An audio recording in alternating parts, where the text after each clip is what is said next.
On trouve toutes les lois dans le tarot. On trouve les lois de la numérologie, on retrouve beaucoup de choses de l'astrologie, on retrouve ce chemin initiatique, toute la connaissance traditionnelle qu'on trouve dans tous les grands livres traditionnels. Et c'est vrai que c'est tellement dommage de limiter le tarot à un support de projection ou à un support de voyance. Le tarot, c'est pas ça. C'est un livre de connaissances. C'est un livre de connaissances essentiel qui a été volontairement caché dans les symboles. Le tarot est apparu au Moyen-Âge. Et cette connaissance est très très très ancienne. Et au moment de l'Inquisition, juste après ce moment où le tarot a complètement fleuri au Moyen-Âge, le tarot a disparu. Souvent le tarot a disparu et réapparu. Et on dit qu'en fait la connaissance a été cachée dans l'image, pour que l'on puisse la garder et la protéger. Les 22 arcanes majeurs révèlent cette connaissance qui est au plus profond de nous. Le mat, qu'on voit en dehors du cycle des 22 arcanes, qui n'a pas de nombre, on peut dire, certains auteurs disent c'est le cheminant. On l'appelle le 0, le 22 ou le mat. Certains le mettent au début du jeu.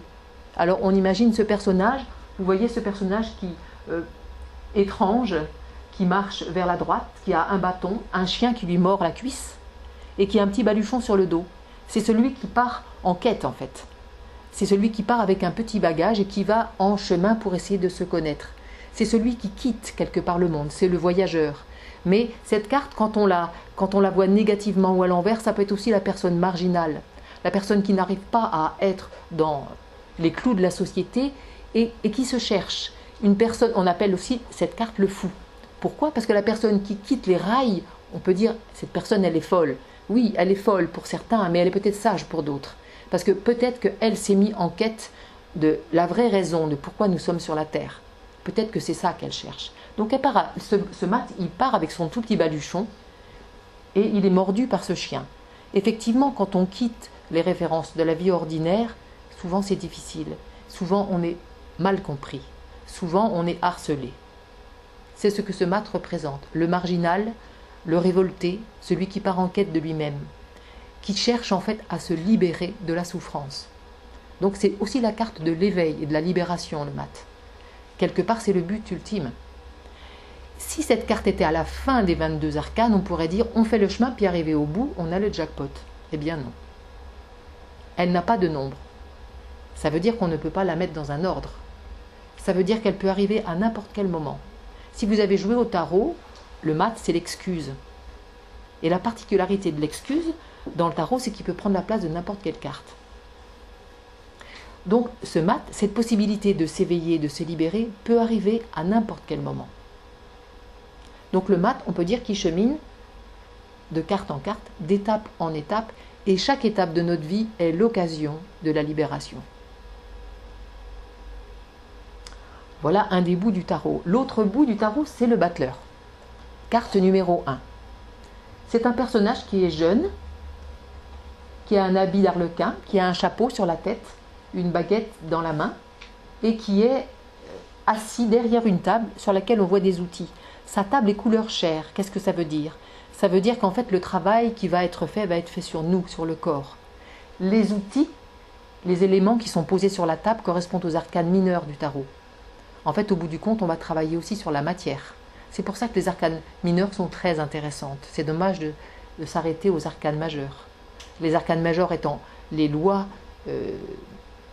spirituelles, le chemin de la conscience, et les arcanes mineurs du tarot étant comment ça se passe dans ma vie, comment ça s'actualise, comment ça se matérialise dans les 4 grands éléments, les 4 grands domaines de la vie et avec la question des cycles. Donc c'est un système imbriqué, le tarot, qui est vraiment fabuleux, très intéressant. C'est vraiment un microcosme en fait. C'est une représentation de la totalité du monde, le tarot. Chaque carte étant une partie. Donc ce battleur est celui qui va commencer le chemin. Mais ce battleur étant le 1, représente l'unité. On dit souvent le battleur c'est le commencement, c'est tous les commencements, c'est tous les départs. C'est un personnage qui est jeune, donc il a tout le potentiel qui est là. Tout est en lui. La question c'est y aller, oser, commencer le chemin. Ça c'est une manière de voir ce battleur comme celui qui débute le chemin. Mais le battleur, en tant que numéro 1, il représente aussi l'instant présent, le moment présent, l'unité du moment présent. Donc c'est la carte de la présence. Donc en fait, ce battleur, il est en même temps l'aboutissement du chemin. Il est le point de départ et il est le point d'arrivée. Parce que le point d'arrivée, c'est être maintenant. Donc la question du battleur, l'enseignement le plus profond du battleur, c'est suis-je présent? Suis-je présent? Suis-je attentif? Suis-je ici ou suis-je ailleurs? Suis-je dans ma tête? Chaque arcane est un enseignement. C'est intéressant de voir quand on fait le chemin que l'arcane suivante, la papesse, autant le battleur est un personnage jeune, autant la papesse est une femme âgée, qui est assise et qui porte un livre sur ses genoux. Un livre de couleur chair. La couleur chair renvoie au corps, renvoie à nous-mêmes. Cette femme a une tiare sur la tête, ses oreilles sont donc recouvertes, et c'est la seule carte dont le chapeau dépasse le cadre de la carte. On peut dire qu'elle est branchée tout en haut, la papesse. Elle a les yeux ouverts, et en même temps toute son attention est portée sur son livre, comme la poule qui couve. La poule qui couve a les yeux ouverts, mais toute son attention est portée sur son œuf. La personne qui fait de la méditation bouddhiste médite les yeux ouverts. La papesse, c'est vraiment ce temps d'intériorisation, d'introspection, de rentrer à l'intérieur de soi pour trouver en soi le livre de la connaissance. Et puis quand on poursuit, qu'on arrive à l'impératrice, on voit à nouveau un personnage féminin, plus jeune, plus dynamique, qui porte un sceptre. Voilà un personnage couronné. C'est un personnage qui a le pouvoir et qui a tous les insignes du pouvoir. Un personnage qui va représenter la parole, l'expression, alors que la papesse est quelqu'un qui représente le silence, l'intériorité. Donc quand on commence ce chemin et il est question de rentrer en soi, découvrir la connaissance pour pouvoir la mettre en mots dans l'impératrice, pour pouvoir exprimer qui je suis à travers une parole ou à travers une œuvre d'art ou à travers une action. Puis on va arriver au 4e arcane, l'empereur, qui lui a les mêmes attributs que l'impératrice. On voit qu'il a un sceptre. On peut penser qu'il est assis sur son trône. Il y a des jeux, entre autres celui de Oswald Wirth, où l'empereur est un personnage qui est assis sur son trône. Il est assis plus exactement sur un cube. Ce qui fait que certains auteurs disent que l'empereur, c'est vraiment celui qui est assis dans sa puissance. Mais dans le tarot de Marseille, dans cette version en tout cas du tarot de Marseille, ce qui est particulier à cet empereur, c'est qu'il n'est pas assis. Il est posé contre son siège. Il n'est pas debout. Il ne peut pas avancer puisque ses pieds sont croisés. Il ne peut rien faire avec ses bras parce qu'une main tient le sceptre et l'autre tient la ceinture. Donc en fait, on voit un personnage très étrange en fait, qui est un roi, mais qui n'est pas devant un public, il est tout seul en pleine nature. Pourquoi? Quel enseignement est dans cette carte? Les 4 premiers arcanes, qui sont vraiment la base de la connaissance. Ces 4 premiers arcanes correspondant aux 4 lettres du nom de Dieu. Yod, E, Vav, E. L'expression de la totalité en 4. 4 étant le nombre de l'incarnation. La connaissance, et c'est le rôle de la papesse, 2e arcane du tarot, ne se donne pas à tout le monde et à n'importe quel moment. C'est pour ça que l'arcane 2, la papesse, c'est la gardienne du temple. Elle est devant le temple, elle a les clés de la connaissance. Dans certains jeux, on voit un personnage avec des clés, mais elle est là pour te dire tu rentres ou tu rentres pas. Parce que si tu rentres dans le temple intérieur, de la connaissance intérieure, le monde que tu croyais réel, qui était ton monde, va disparaître. Parce que tes représentations vont s'effondrer. Donc, on ne peut rentrer dans le temple de la papesse que si on a la capacité de supporter la vérité sur soi. C'est-à-dire de se rendre compte qu'on est autre chose que notre petite histoire. Donc la papesse, dans son silence et dans son côté hermétique et fermé, est là pour dire non, tu ne peux pas rentrer, tu n'es pas prêt. Je ne sais plus où j'en étais, je fais des digressions. Où j'en étais? Au 4. Il y a une question qui restait toujours en suspens, donc quel est le message ou... Ouais. Du 4e. Ah oui. Je sais plus, j'en attends. Ah ah. Je vous laisse réfléchir. Qu'est-ce que ça veut dire? Ce sont des questions, je ne vais pas tout vous livrer. Mais c'est intéressant de voir la position de ce personnage et son regard qui est tourné vers la gauche. Quelque part, il fait une synthèse des 4 premiers arcanes. Donc, il marque une totalité aboutie. Mais il pose cette question. Qu'est-ce que je fais du pouvoir?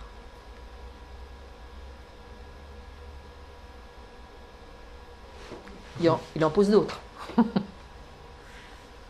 Puis, on arrive après à l'arcane 5, une autre autorité. 2 arcanes d'autorité. L'empereur, qui est censé régner sur le monde terrestre, et le pape qui, lui, règne au monde spirituel. On le retrouve avec une tiare comme la papesse. Lui, il a, pas un sceptre, mais de cet outil, cette triple croix, c'est ça, la triple croix. Et puis, il a 2 petits personnages qui sont en bas. C'est la première fois qu'on a d'autres personnages dans le tarot. C'est 2 petits personnages très étranges qui ont le crâne tondu. Sont en fait des petits personnages qui viennent interroger le pape, qui viennent lui poser une question, qui viennent recevoir un enseignement. Quand on arrive à la 5e étape du tarot, on arrive à un moment où, en fait, peut-être qu'on a besoin d'aller apprendre. Donc, on va s'adresser à quelqu'un qui a la connaissance et qui va nous transmettre cette connaissance. Mais en même temps, le pape ne fait pas que de donner une connaissance. Il bénit. Fort de ce qu'on a vécu dans l'arcane 5, on arrive à l'arcane 6. Et là, on change complètement d'ambiance. Parce qu'après avoir rencontré des arcanes très imposantes, on arrive dans une espèce d'atmosphère étrange avec un personnage au milieu, avec 2 personnages de part et d'autre, et au-dessus un petit angelot qui tire une flèche, l'amoureux. L'amoureux, carte traditionnelle du choix pour ceux qui connaissent le tarot.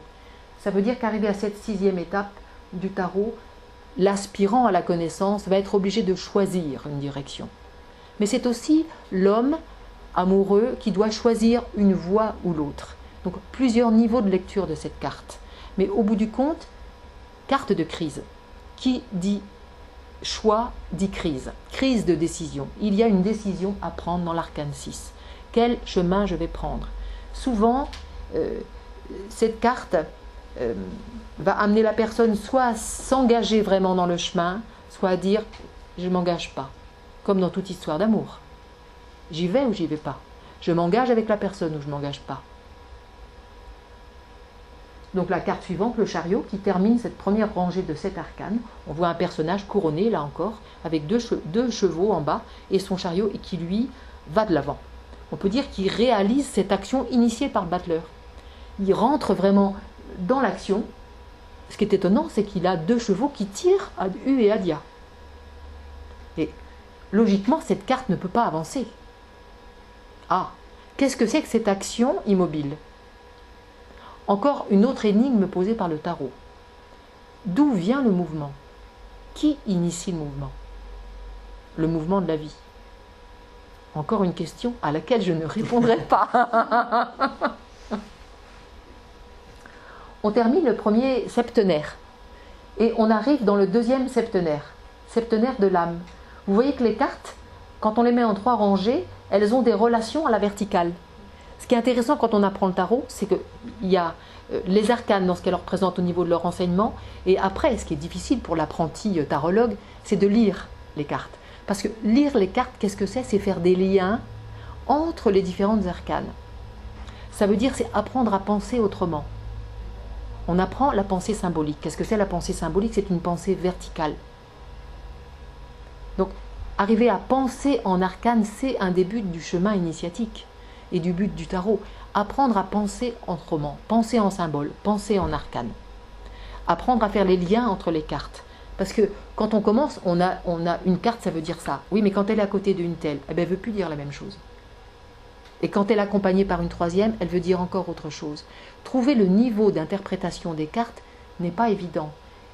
C'est vraiment tout le chemin qui va se faire par l'apprentissage du symbole et par le fait qu'on arrive à un certain moment à un degré d'intimité avec soi et d'intuition qui fait qu'on arrive à trouver le fil conducteur pour lire les relations entre les cartes. Mais apprendre le tarot, c'est apprendre à faire les liens. Faisant les liens entre les cartes, je fais les liens entre les différentes parties de moi qui n'étaient pas reliées. Et je reviens au manteau du battleur, qui est le manteau de l'arlequin, de plein de petites pièces, posées les unes à côté des autres, mais qui ne sont peut-être pas reliées. Nous sommes, comme le dit l'arcane, le monde. Nous sommes ce grand manteau où il y a tout, absolument tout est dans le un. Mais tout est là, mais pas relié. Devenir entier, c'est tout relier. Toutes les parties de nous qui sont inconscientes. C'est comme ça qu'on devient un tout. Devenir un tout, c'est avoir accompli ce qui est dans l'arcane 21. Devenir une totalité. Un tout unifié.